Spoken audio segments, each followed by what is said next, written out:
Salut les cons!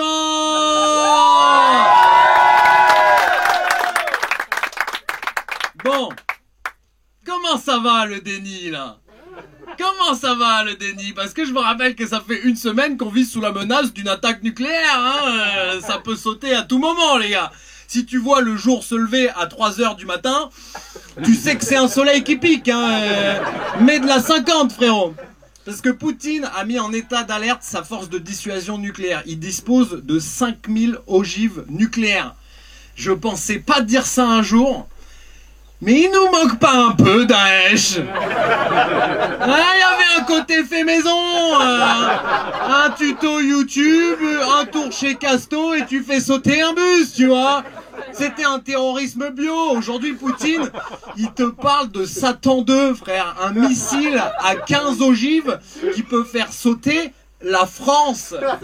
Ah, Salah Abdeslam, il était sympa en fait, hein. J'ai presque de l'empathie pour lui. Attends, ton épicier du coin, il peut pas rivaliser face aux multinationales, mec. Enfin, calme-toi, Vladimir, là, fais pas sauter la planète. En France, on veut pas mourir, nous, hein.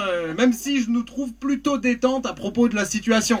Ça fait quand même une semaine qu'on est sous menace nucléaire et on force encore les collégiens à jouer de la flûte, les gars, hein.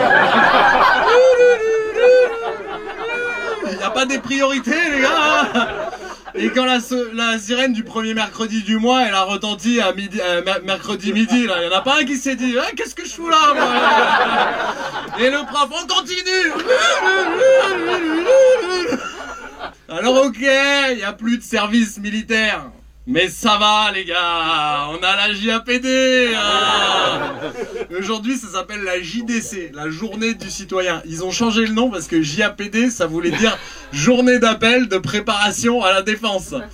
Et en sortant de là ils se sont dit ah je sais pas s'ils sont tout à fait prêts là, hein.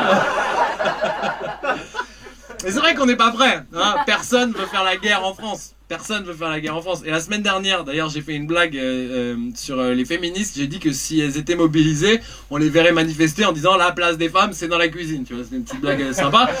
Et je me suis fait insulter de partout sur Internet. Donc, je voudrais présenter mes excuses les plus sincères à toutes celles que j'ai offensées. Parce que aucun mec m'a insulté. Hein. Ouais, c'est marrant, il y a que des meufs chez les connasses. Donc, je vous présente mes excuses. Parce que c'est vrai que les femmes sont tout aussi capables que les hommes de partir à la guerre. Mais elles y vont pas parce que ce sont les soldats qui veulent pas. Hein, psychologiquement, la guerre c'est déjà suffisamment difficile à supporter. Si en plus de ça, ils doivent se taper leur bonne femme... Comment ça, t'es de garde cette nuit, mais c'est la Saint-Valentin Et c'est pour ça qu'ils se font tous la guerre dans le Moyen-Orient, là. Parce que quand t'as 5 femmes à la maison, t'es mieux au front entre couilles, hein. Et pour finir, c'est vrai qu'on vit une période incertaine. Moi, j'ai commencé l'humour en 2019 pendant les grèves RATP. Et à l'époque, je pensais que ça pouvait pas être pire. Puis on a eu 2 ans de Covid où j'ai pas pu travailler. Et quand Poutine a annoncé la semaine dernière qu'il faisait des menaces nucléaires, je me suis dit putain, enfin une bonne nouvelle. Parce que c'est maintenant qu'il faut profiter de sa vie, les gars. Donc, avant de sauter, venez vous taper des barres à mon spectacle à la Petite Loge et le 24 mars au Point Virgule. Merci de m'avoir écouté, c'était la chronique ta mère.